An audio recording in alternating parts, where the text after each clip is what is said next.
This is section 4.2 on prime and composite numbers. So we can classify whole numbers according to their factors. So most numbers have factors that come in pairs of distinct numbers. That means different. When I say distinct, I mean different. The numbers who do not are called the perfect squares. So let me show you why that's the case. The factors of 10 would be 1 and 10, 2 and 5. You don't have to write these in order. You don't have to write 1, 2, 5, 10. I tend to always write my factors in order with 1 itself, and then 2 and whatever number that you can multiply. So I tend to go in order. I have a very systematic way of doing it so that I don't forget any. So factors of 10, 1, 10, 2, 5. I have 4 factors. 12, 1, 12, 2 and 6, 3 and 4. 16, 1 and 16, 2 and 8, 4 and 4. So when I'm counting how many factors, I've got 4 factors, that's an even number. Here I've got 6 factors, even number. Here I've got 1, 2, 3, 4, 5, because I'm not going to count 4 twice. That's an odd number of factors. 20 has 2, 4, 6, that's even. 25 has 1, 2, 3, that's an odd number. So these perfect squares have that one pair that's the same number. So we have this whole, distinction between the number of factors being even or odd. Now, just in case you didn't know, the perfect squares are 1 squared, 2 squared, 3 squared, 4 squared, 5 squared, 6 squared, 7 squared. We talked a lot about those back in chapter 1. A positive integer with exactly 2 different, that's what distinct means, different factors, one in itself, is prime. So many people think that it's just one in itself prime. They forget this exactly 2. That is important. A positive integer with 3 or more factors is composite. Now, what does that mean for the number 1?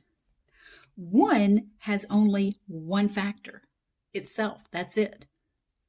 So some people would say, oh, prime numbers have factors that are 1 in itself, so 1 is prime. No, it is not.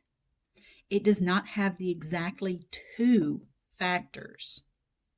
So 1 is super duper special. It is neither prime nor composite. So notice that the definition of composite isn't not prime. A lot of people think that. They're like, okay, it's either prime or composite. For every number other than 1, yes, it's either prime or composite. 1 is a special case that is neither prime nor composite. So just keep that in mind, please. The prime numbers. 2, that's your first prime number, your first positive one.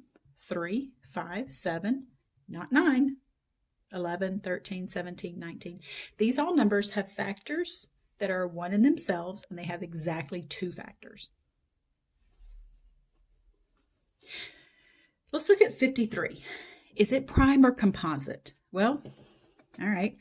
Is it divisible by 2? No, because it's not even. Is it divisible by 3? Well, 5 plus 3 is 8. 8 isn't divisible by 3. So you see how I'm using those divisibility tests from the last section. Is it divisible by 4? No. 5? No. 6? No, because it's not 3. Oh, Lord, it's going to take us a while, right? There has to be an easier way. The prime number test.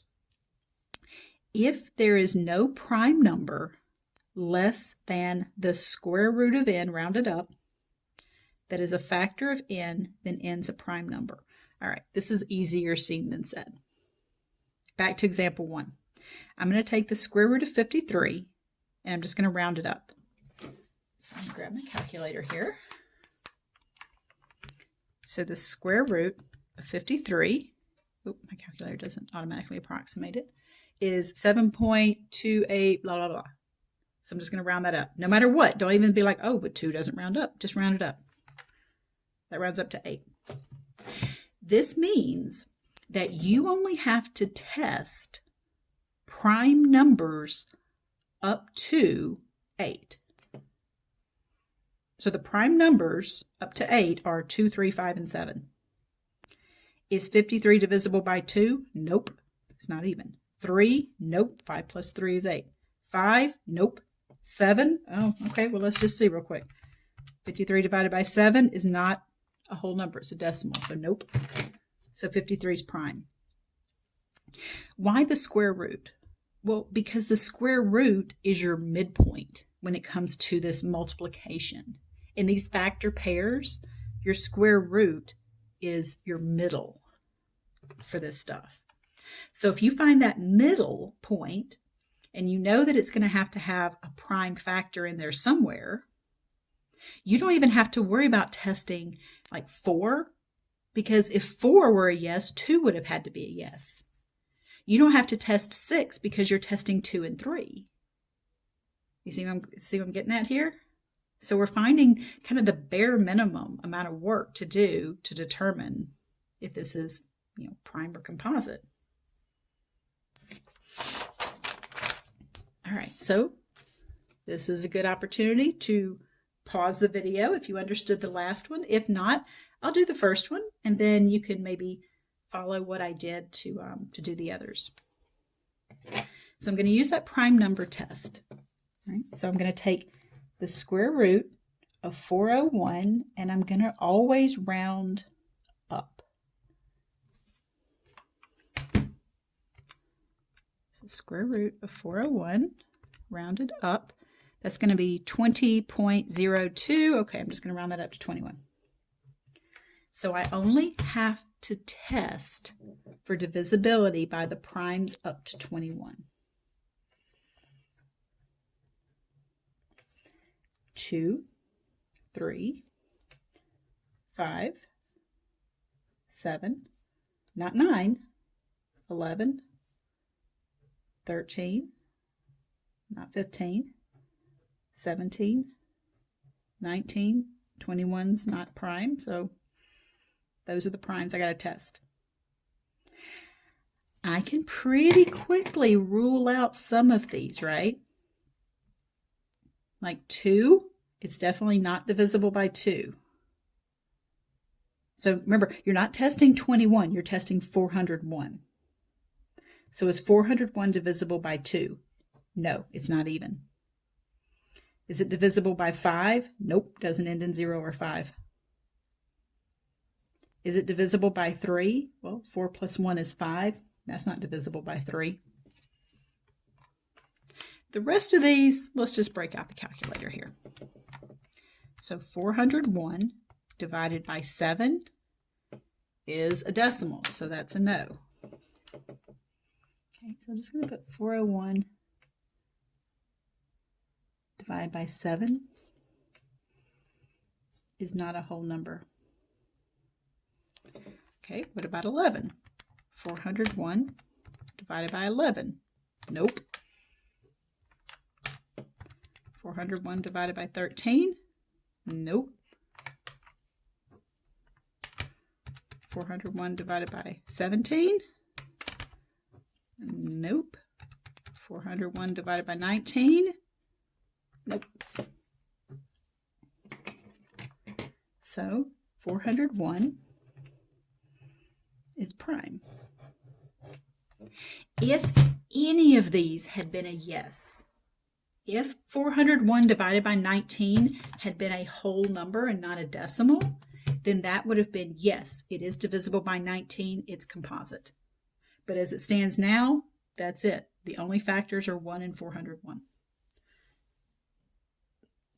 Okay, so for 221, take the square root, round it up, get your list of test primes that go up to that number, test them out by dividing 221 by that number, and then determine if it's prime or composite. So pause the video and see what you can do with that.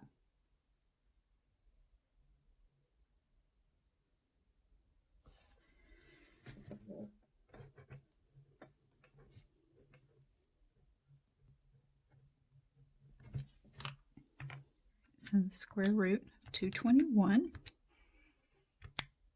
Oh, let me do that. It's about 15. So my test primes are 2, 3, 5, 7, 11, 13. Don't use 15. It's not primes. Remember, these are your test primes.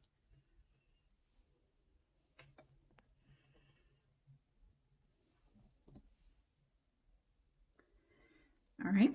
Is 221 divisible by 2? Nope. You can easily tell by the last digit. Same thing with 5. You can easily rule that one out. 2 plus 2 is 4, plus 1 is 5. 3's out.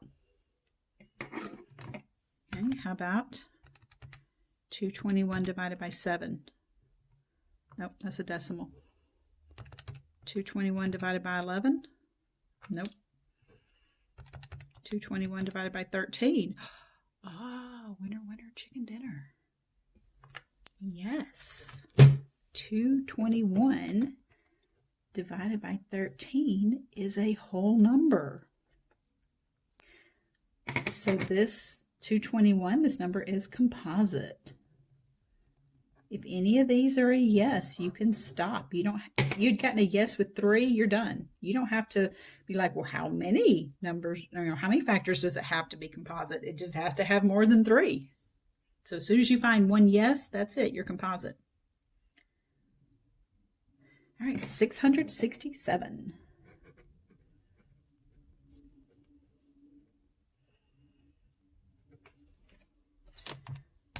So square root of 67. Ooh, 26. That's going to be a lot of primes. All right, so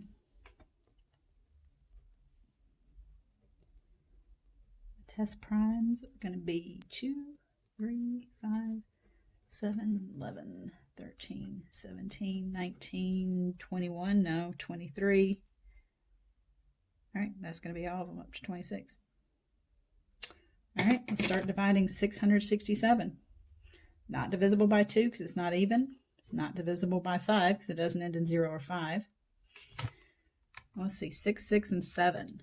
So that's 12, 19. So it's not going to be divisible by 3. You can test it on the calculator if you want. 667 divided by 7. Nope. 11. Nope. 667 divided by 13. Nope. Divided by 17. Nope. 19. Nope. 23.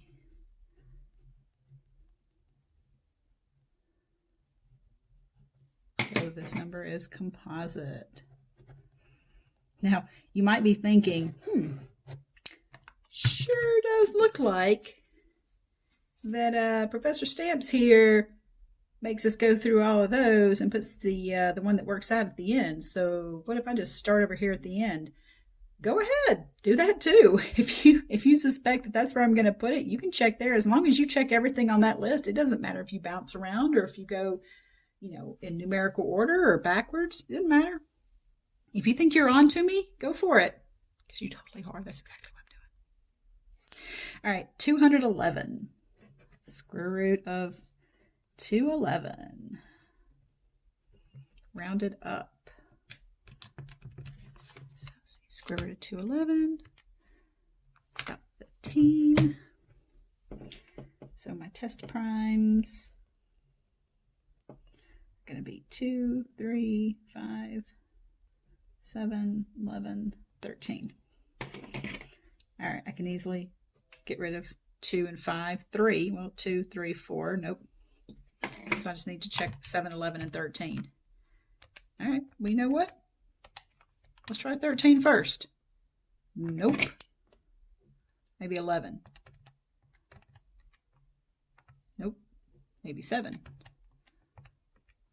Nope. Prime.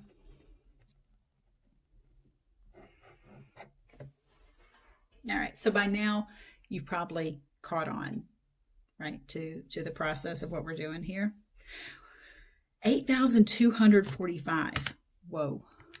The square root of 8,245. You mean to tell me I'm going to have to test all the primes up to 91?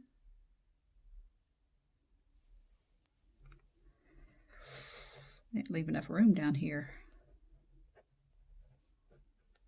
Or did I?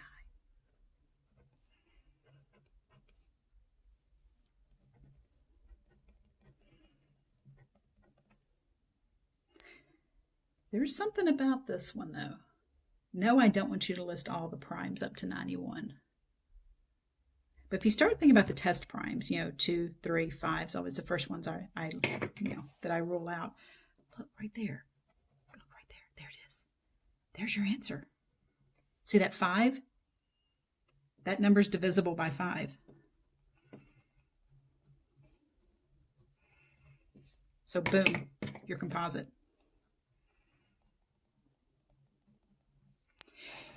If a number is even, or if it ends in a 5,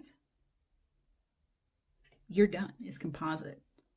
So don't be surprised if some of these, will look menacing, and then you're like, oh, hang on a second, look at that 5. Or maybe there's like an even number at the end, just something kind of quick that you don't have to do all the test primes. Okay, so every natural number greater than 1 can be written uniquely as a product of prime numbers. This is called the prime factorization. Now, this is something that you probably remember doing. A lot of times math doesn't always stick with you, but this is usually one that people will remember. So we do a tree, a prime factorization tree. So 40 can be split up into 4 times 10. 4 can split up into 2 times 2, 10 into 2 times 5. When I reach a prime number, my own personal habit is to circle it so that I don't forget that that's part of my answer. So my prime factorization is 2 times 2 times 2 times 5. You can use x's if you want. Now, you may be thinking, what if I didn't split it into 4 and 10? What if instead you wanted to use 8 and 5? That works too. 8 times 5 is 40. 5 is prime, so it's broken down as far as it can go. 8 is 4 times 2. 2 is prime. 4 breaks down further. 2 and 2. So look at what you end up with. 2, 2, 2, 5, 2, 2, 2, 5. So as long as you break this down correctly, it doesn't matter how you do it, as long as it's multiplication. If you don't use something like 36 and 4, do addition, that's not how this works. Now, to check these, are all of your numbers prime? And do they multiply to give you the original number? So, yeah, 2, 2, 2, and 5 are broken down as far as they can go. 2 times 2 times 2 times 5, boom, 40. So pause the video and do the prime factorization for 68. Okay, so 68. Well, maybe you don't know what goes into 68, but you know it's even. So you know it's going to be 2 and something, so it's going to be 2 and 34. 2 is prime.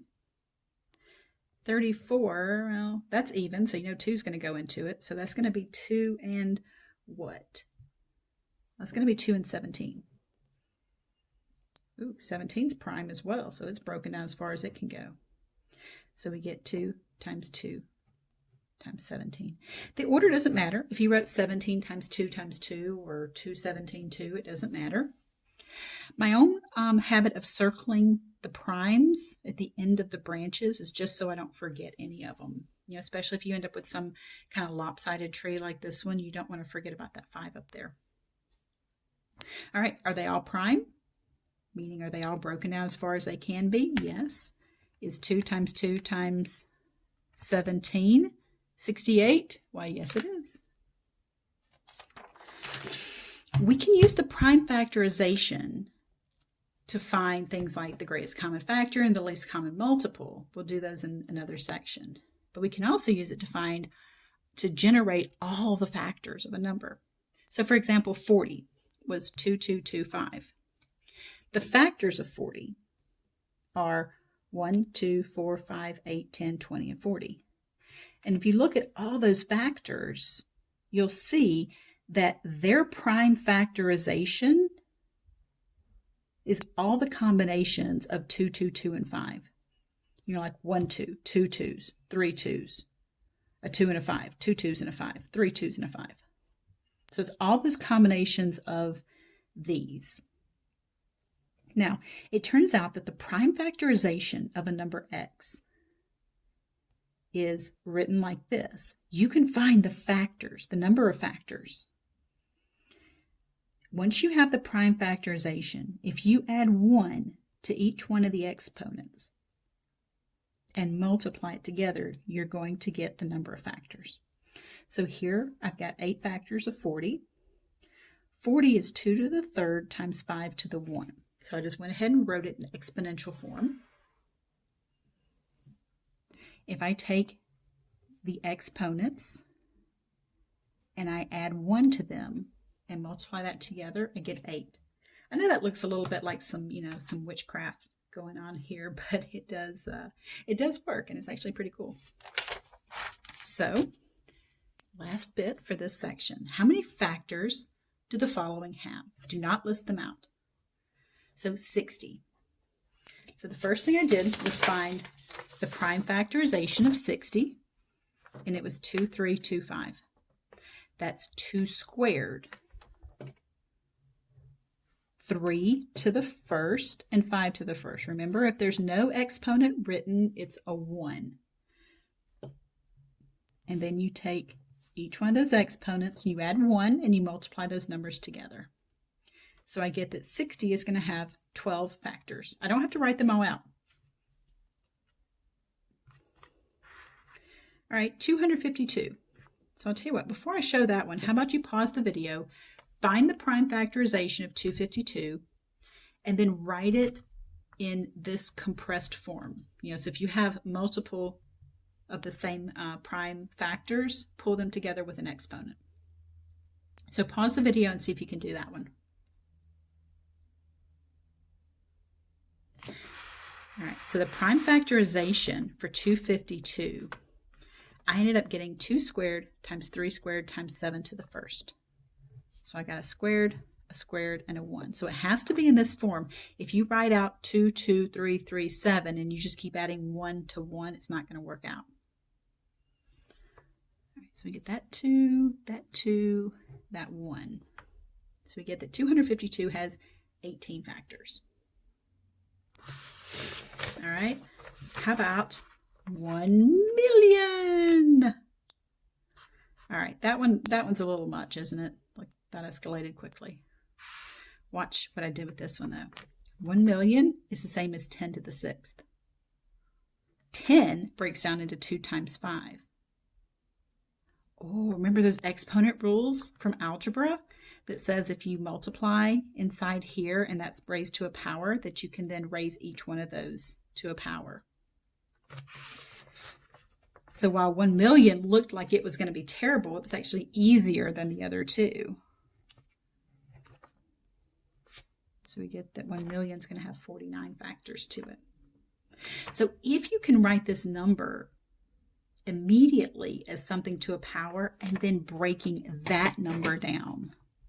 So I broke down 10 into 2 and 5. You can utilize your exponent laws. All right, so let's do that again then for 210 to the 10th power. Oh, Lord, do not take 210 to the 10th power. I didn't even try to do that to see what it would be. Oh, that's a big old honking number. Look at that, times 10 to the 23rd power. Yeah, we're not about that life. So let's break down 210 into its prime factorization and do the same as I did last time with the exponent laws. So 210 breaks down into 7, 3, 2, and 5. Okay, so 7, 3, 2, and 5. And here, let me just try to do this. And I wrote them in numerical order because I'm a derp like that. Oh, I forgot the 10. Ooh, I'm going to pause the video and fix that real quick. Okay, that's the bad thing about not being in front of people, right? They can't catch your mistakes. So, all right, there's my prime factorization, that 2, 3, 5, and 7. If you want to write it 7, 3, 2, 5, that's okay too. So I originally forgot that 10 up there. That's important. All right, so using that exponent law then, I'm going to have 2 to the 10th times 3 to the 10th times 5 to the 10th times 7 to the 10th. That means I'm going to be multiplying, just like up here, it was 6 plus 1 times 6 plus 1. Here I'm going to be multiplying. Why did I write 11 there? I'm getting ahead of myself. I'm going to be multiplying 11 times 11 times 11 times 11. So that's going to be 10 plus 1 times 10 plus 1 times 10 plus 1 times 10 plus 1.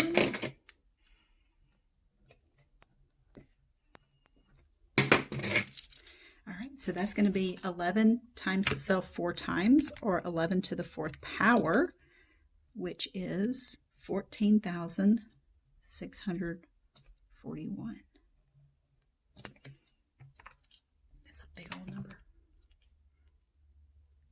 And yet, you know what? This brings up a good point. If at any point you think I made a mistake in here, please tell me. Send me an email and say, hey, when you were doing section 4.2, example 3, I think you made a mistake. Tell me, because if so, I want to fix it. I want to email everybody and say, hey, I made a mistake, and I want to fix it. So I'm not gonna, I'm not gonna get angry with you and rage at you and be like, how dare you point out my flaws? I want to know. So. Okay, that ends section 4.2.